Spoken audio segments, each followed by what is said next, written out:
প্রত্যেক যে স্থানকে মানুষ শুভ অশুভ, কল্যাণকর অকল্যাণকর মনে করবে, প্রত্যেক যে ব্যক্তিকে, ছবিকে, মূর্তিকে মানুষ সম্মান দেওয়া প্রয়োজন মনে করবে, এগুলো সব কিছুই শিরকের অন্তর্ভুক্ত।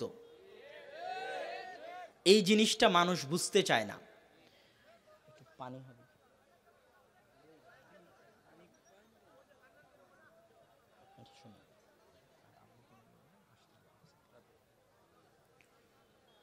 তো প্রত্যেক যে দিন, যে স্থান, যে ক্ষণ, যে ব্যক্তি, যে ছবি, যে মূর্তি, যেটাকে আলাদাভাবে বিশেষভাবে সম্মানের মনে করা হবে, সেগুলো সব কিছুই আল্লাহর অস্তিত্বের, আল্লাহর উলুহিয়াতের, আল্লাহর সম্মান এবং আল্লাহর মর্যাদা বিরোধী, এবং এগুলো সবই ছোট শিরকের অন্তর্ভুক্ত।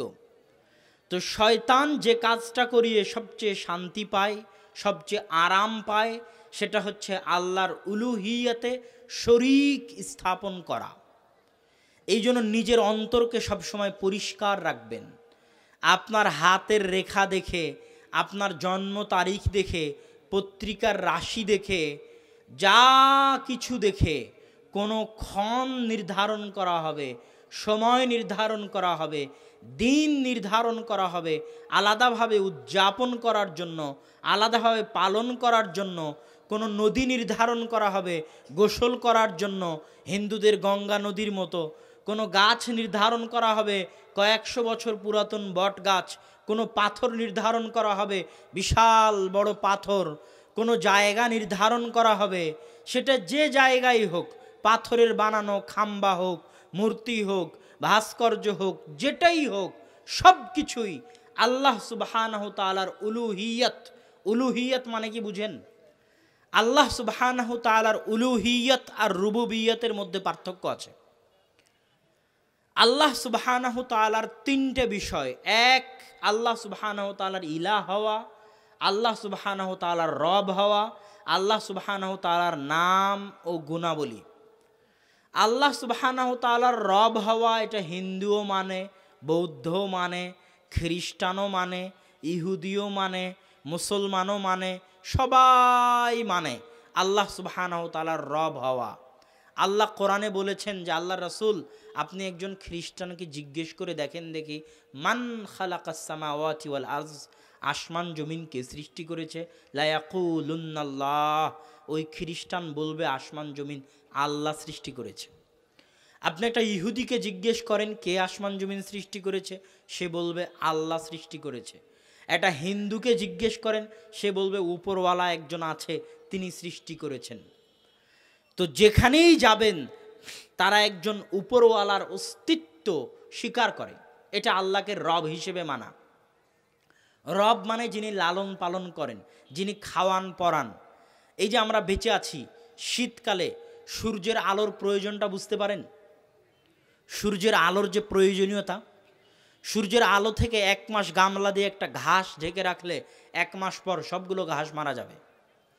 সূর্যের আলো যদি পৃথিবীতে না পৌঁছে, আমাদের কাছে না পৌঁছে, আমরা মারা যাব, আমরা বাঁচতে পারবো না, শক্তি পাবো না। সূর্যের আলোয় ওই ঘাসপালাগুলো বেঁচে থাকে, ওই ঘাসপালাগুলো গরু ছাগল খায়, ওই গরু ছাগলের গোস্তগুলো আমরা খাই। এইভাবে সূর্যের শক্তিটা ভাগ হয়ে মাধ্যম দিয়ে আমাদের শরীরে আসে। কিন্তু আমরা যে গোস্ত খেয়ে শক্তি নিচ্ছি, ওই শক্তির উৎস সূর্য আর মাটি আর পানি, সেখান থেকে আমাদের শরীরে প্রবেশ করতেছে। আপনি এই জমিনে, এই মাটিতে আল্লাহ সুবহানাহু তাআলার চ্যালেঞ্জ, যে দুনিয়ার সব বিজ্ঞানী, সব ডাক্তার মিলে যদি চেষ্টা করে যে একটা বীজ থেকে অঙ্কুরোদ্গম গাছ জন্মাবে, পারবে? যদি আল্লাহ না চান, পারবে না। তাহলে জমিন থেকে রিজিক বের হচ্ছে, আল্লাহ দিচ্ছে। আসমান থেকে সূর্য আসতেছে, আল্লাহ দিচ্ছে। অক্সিজেন আল্লাহ সুবহানাহু তাআলা দিচ্ছে। মাটির নিচের পানি, লবণাক্ত পানি সারা পৃথিবীতে প্রচুর পাওয়া যাবে, অগণিত। সারা পৃথিবীতে লবণাক্ত পানির অভাব নেই, কিন্তু সুপেয় মিষ্টি পানি, মিঠা পানি পৃথিবীতে চরম ও পরম অভাব। এবং ভবিষ্যৎ বিশ্বযুদ্ধ পানিকে নিয়েই হবে। এই সুমিষ্ট মিঠা পানি মাটির নিচ থেকে আসে। আল্লাহ সুবহানাহু ওয়া তাআলা সূরা মুলকের শেষ আয়াতে গিয়ে বলেছেন, শোনো, যদি আমি পানির নিচে, মাটির নিচের পানিকে দূরে করে দিই, না দিই পৌঁছতে, তাহলে পৃথিবীতে এমন কি কেউ আছে যে তোমাদের পানি দিতে পারবে?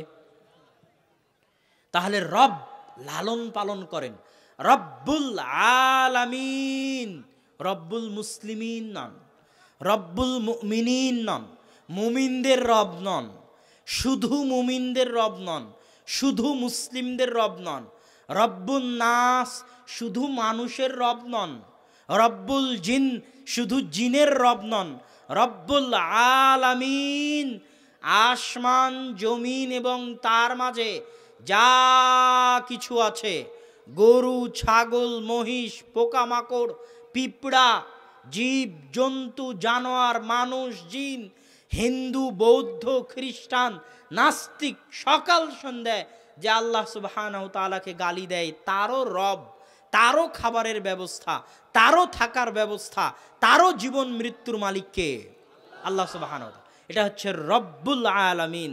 আলহামদুলিল্লাহি রব্বিল আলামিন। প্রশংসা শুধু আল্লাহ সুবহানাহু ওয়া তাআলার, রব্বুল আলামিনের। আলহামদের জায়গায় আল্লাহ সুবহানাহু ওয়া তাআলা আল মাদহ ব্যবহার করেননি, আস-সানাও ব্যবহার করেননি। যদি আল্লাহ সুবহানাহু ওয়া তাআলা মাদহ ব্যবহার করতেন তাহলে অর্থ হতো এমন গুণ, যে গুণ মানুষের জানা জরুরি, মানুষ জানে। শুকরিয়া যদি ব্যবহার করা হতো তাহলে এমন জিনিস যেটা দেওয়ার পরে, অনুগ্রহ করার পরে পাল্টা শুকরিয়া জানানো হয়। আমি আপনাকে 10 টাকা দিলাম, তাই আপনি আমার শুকরিয়া আদায় করলেন। আজকে বক্তব্য দিয়ে গেলাম, ভালো বক্তব্য, তাই মাদাহ প্রশংসা করলেন। আজকের যদি বক্তব্য আমার না শুনতেন তাহলে প্রশংসা করতেন না।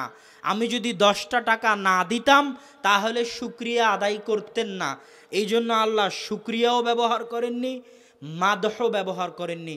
আল্লাহ ব্যবহার করেছেন আলহামদ।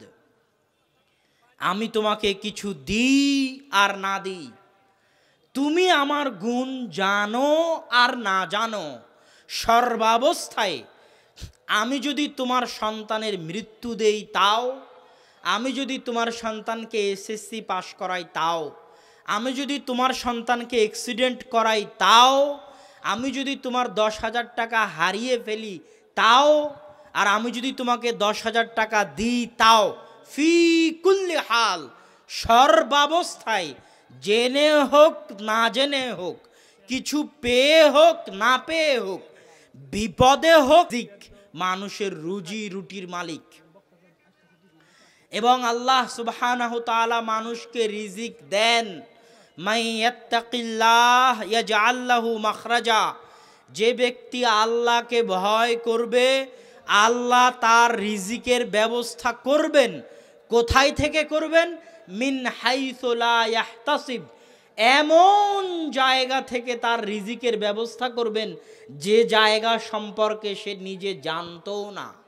এটা আল্লাহর ওয়াদা। শয়তান মানুষকে দুনিয়ার ভয় দেখিয়ে পথ ভ্রষ্ট করতে চায়, আর আল্লাহ রিজিকের ওয়াদা দিয়ে মাইয়াত্তাকিল্লাহ ইয়াজআল লাহু মাখরাজা, আল্লাহকে ভয় করো, আল্লাহ তোমার রিজিকের ব্যবস্থা করবে এমন জায়গা থেকে যে জায়গা থেকে তুমি কল্পনাও করতে পারবে না। আর আল্লাহ যাকে চান ইয়ারযুকু মাইয়াশা বিগাইরি হিসাব, আল্লাহ যাকে চান তাকে বেহিসাব রিজিক দান করেন, বেহিসাব রুজি দান করেন যাকে চান। এটা আল্লাহ সুবহানাহু তাআলার ক্ষমতা। আল্লাহ সুবহানাহু তাআলা মারিয়ামকে অসময়ে ফলমূল দিয়েছেন। কুল্লামা দাখালা আলাইহা জাকারিয়াল মিহরাব ওয়াজাদা ইনদাহা রিজকা, যখনই জাকারিয়া মেহরাবে প্রবেশ করত তখনই দেখতো মারিয়ামের নিকটে রিজিক। আন্না লাকি হাদা, মারিয়াম এই অসময়ের রিজিক কোথায় থেকে আসলো? হুয়া মিন ইনদিল্লাহ, এই অসময়ের রিজিক আল্লাহর পক্ষ থেকে এসেছে। আল্লাহ যাকে চান তাকে বেহিসাব রিজিক দান করতে পারেন, এটা আল্লাহর ওয়াদা। আপনি হয়তো বলবেন আল্লাহ যখন রিজিক দিবে, আল্লাহকে ভয় করলেই যখন রিজিক পাওয়া যাবে, তাহলে ঘরে বসে থেকে কেন আল্লাহ রিজিক দেন না? শত মানুষের প্রশ্ন। এই প্রশ্নের উত্তর আল্লাহ সুবহানাহু ওয়া তাআলা দিয়েছেন। আল্লাহ বলছেন, ফাইদা কুজিয়াতিস সালাত ফান্তাশিরু ফিল আরজ ওয়াবতাগু মিন ফাজলিল্লাহ। দুনিয়ার মানুষ যখন সালাত শেষ হয়ে যায়, ফাইদা কুজিয়াতিস সালাত, যখন জামাতে সালাত শেষ হয়ে যায়, ফান্তাশিরু ফিল আরজ, তোমরা জমিনে ছড়িয়ে পড়ো, ওয়াবতাগু মিন ফাজলিল্লাহ, জমিনের প্রত্যেকটা কোণায়, প্রত্যেকটা ইঞ্চিতে, প্রত্যেকটা জায়গায়, প্রত্যেকটা কোণায় কোণায়, ইঞ্চিতে ইঞ্চিতে রিজিক লুকানো আছে। এখানে যে 1 ইঞ্চি মাটি আছে, এই 1 ইঞ্চি মাটিতেও রিজিক লুকানো আছে। পৃথিবীর প্রতিটি কোণায় কোণায়, ইঞ্চিতে ইঞ্চিতে আল্লাহ রিজিক লুকিয়ে রেখেছেন। আল্লাহ বলছেন, তোমরা রিজিকের সন্ধানে বেরিয়ে পড়ো, ঘরে বসে থাকিও না। রিজিক আল্লাহর দয়া, রিজিক আল্লাহর রহমত, রিজিককে অবমূল্যায়ন করতে হয় না। ওই যে রিকশাওয়ালা, ওই রিকশাওয়ালাকে গিয়ে যদি বলেন যে আমি কড্ডার মোড়ে যাব, সিরাজগঞ্জে যাব, সে যদি বলে না আমি যাব না, সে আল্লাহর রিজিককে অপমান করলো। আমি অন্য রিকশাওয়ালার কাছে না গিয়ে তার কাছে গিয়েছি, এটা তার রিজিক। আপনার দোকানে এসে দোকানদারে দোকানের কাছে কিনতে চেয়েছে, এটা আল্লাহর রিজিক।